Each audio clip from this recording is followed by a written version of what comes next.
So, you want to know about Sforza? I will tell you about Francesco Sforza. Sforza was like me. We were condottieri, contractmen. When the Italian princes were too rich or too cowardly to get their hands dirty, they paid us. We fought because they paid us to fight. We stole because they paid us to steal. And when they did not pay, we made sure someone did. We sold ourselves to the highest bidder, and if another prince came with a bigger purse, we did not hesitate to change sides. Honor was cheaper than silver, but for Sforza, Sforza was different. He was in it for his own glory. That is why he took the Visconti contract. He wanted to make a name for himself, to be more than the bastard son of a dead mercenary. He needed a patron, an ambitious prince with many enemies and more gold than friends. Filippo Visconti, the Duke of Milan, was the obvious choice. Visconti had all the ambitions of Caesar, but none of the courage. He was craven and paranoid, but at least he paid. Well, most of the time. And whether his ambitions meant war with Florence or with Venice, Visconti always needed contract men. That is why he hired condottieri like Sforza and Niccolò Piccinino, hungry men looking to make a name for themselves. Visconti distrusted and hated us, but I do not blame him. His own brother was murdered by a condottiero on the steps of a church. Visconti saw Sforza's successes as a threat and plotted to have him killed. But instead of running to safety, Sforza confronted the Duke directly. To our surprise, Visconti was so impressed by this boldness that he dismissed the charges against Sforza and betrothed the soldier to his daughter Bianca. This made Sforza the Duke's heir. I will say this about Sforza. He was a scoundrel, but he was no coward, and his courage was always repaid. After the wars with Venice, Visconti made sure he got his gold's worth out of us. He sent Sforza south to enforce the Duke's claims in Romagna.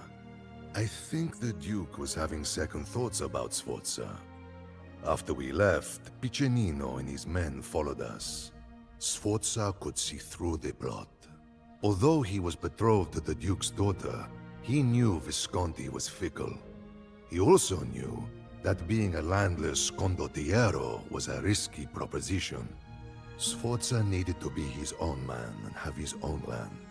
A refuge if the machinations of his employers turned against him, or if they demanded justice for Sforza's own treachery. What better opportunity than to use Visconti's weapons and money to his own benefit by making himself the ruler of a city? Sforza and Piccinino were like two alley dogs fighting over a scrap of meat. They were natural rivals, precisely because they were so alike. Of the two, Sforza had a certain pedigree. If you could call being the bastard of a mercenary captain pedigree. From his father, Sforza inherited his forbitia, cunning, and used it to get the best of his rivals, his patrons, and his women alike. Piccinino, the son of a butcher, came into the profession as a soldier. He rose through the ranks and became an advisor to a trusting, yet incompetent condottiero. In this position, Piccinino lured his captain into an ambush and took command of the company. That Sforza and Piccinino would, years later, become blood enemies was as inevitable as two dogs fighting over a single piece of meat. If Sforza thought taking territory would make him safe, he was a fool. The King of Naples looked hungrily northward to the city so easily taken by a rogue mercenary. Sforza needed allies. Sigismondo Malatesta came with a Venetian force, as did Sforza's ever-loyal cousin Micheletto. But the Condottiero needed a more powerful ally. He took his biggest gamble by going to meet an old friend. You might have thought that when Sforza walked into the Milanese court, that Visconti would have ordered him arrested, or that Piccinino would have personally killed him.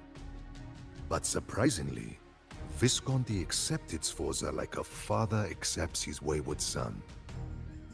Sforza and the Duke's daughter were finally wed, and the implication was obvious. Sforza would rule Milan when Visconti died.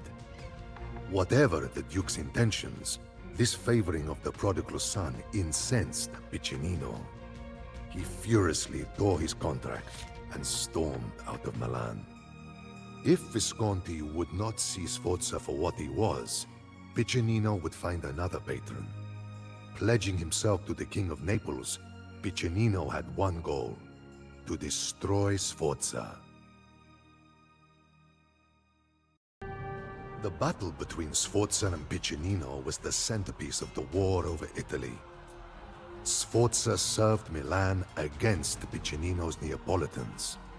And then, Piccinino returned to Milan's service while Sforza went to the Venetians. No matter which banners they fought under, the rivalry between the two men became the one constant of the war. But Sforza's Furbizia proved to be decisive.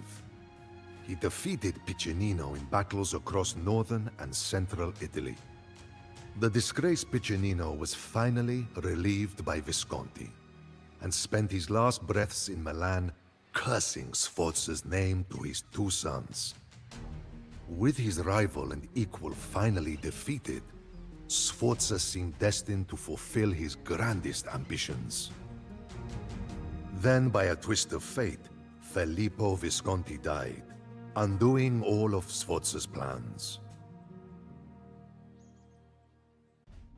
Visconti's death left Milan in turmoil. Outlying towns rebelled, and Venice threatened the city. By way of marriage, Sforza held a better claim on Milan than anyone. But strangely, the ambitious captain did not take his dowry.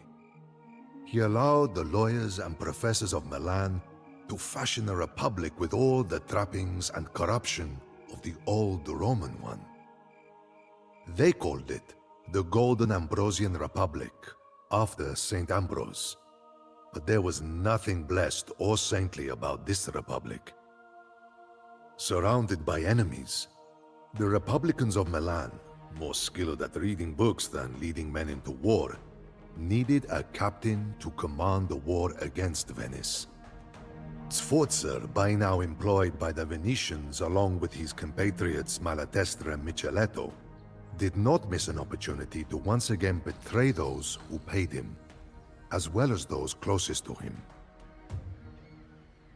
Rescinding his own claims on Milan, he agreed to serve the Republic against his own cousin Micheletto in exchange for control of the city of Brescia. The leaders of the Republic agreed, even though there were many rumblings that Sforza could not be trusted. After all, for a piece of land, he was now marching against his own blood. Though Milan grew stronger with Sforza's victories, the Republicans came to fear and hate him. They saw Sforza as a Caesar intending to topple their new republic. These bookish professors and lawyers listened intently to two agitators who had returned to Milan. Two brothers with harsh words and a fierce vendetta against Sforza. The sons of none other than Piccinino swore vengeance upon Sforza. They incited the Republicans to betray him by signing a secret truce with Brescia before Sforza could take that city. This, of course, angered the Condottiero. He had agreed to serve the Republic only in exchange for the city. Stifling the ambitions of a man like Sforza was a fatal mistake. Milan was prepared for the siege. Bronze cannons lined the walls and a vast militia was trained. Even the hoarding merchants sold their possessions to arm the mercenaries of the Piccinino brothers. Milan sent emissaries to convince the Duke of Savoy that Sforza would threaten all of Italy. Thousands of Savoyard troops marched against Sforza. But battles are not only won on the field with men and horses, they can also be won in a dark tent over a barrel of wine. In one such tent, Sforza met with Malatesta, now commander of the Venetian troops. Malatesta listened as Sforza ranted furiously of Milan's treachery. He knew that Sforza was not angry that the Republic had betrayed him, as much as that it had done so before Sforza could betray the Republic. But Sforza offered an opportunity for Malatesta and his Venetian employers. While Sforza hurled his men and his riches against Milan's walls, the Venetians would be free to conquer the rest of northern Italy. Malatesta agreed to help Sforza, but as always, alliance and treachery between condottieri were only opposite sides of the same coin. Hunger and disease spread in the besieged city. The soldiers left the walls and turned their weapons inward to the cloistered professors and lawyers who had promised them liberty, but at a great cost. Is it better to be feared or loved? In that moment, Sforza was both. Milan opened her gates, and Sforza lavished the people with all of the grain, their own grain, that he had taken during the siege. The grateful, if foolish, people crowned Sforza, that treacherous, conniving, selfish bastard, Duke of Milan. It was not his final triumph, but it was his grandest. That is the story of Sforza, from one who fought with him and against him. Do I wish ill upon him? No more than I would wish ill on the fox who raids the henhouse in the black of night. It does only what a fox does and cannot be blamed for it. I do not blame Sforza any more than I would blame myself. After all, Sforza's blood is in me, for I am his cousin, Micheletto. Sforza is like me. We are condottieri. We are the contract men of Italy.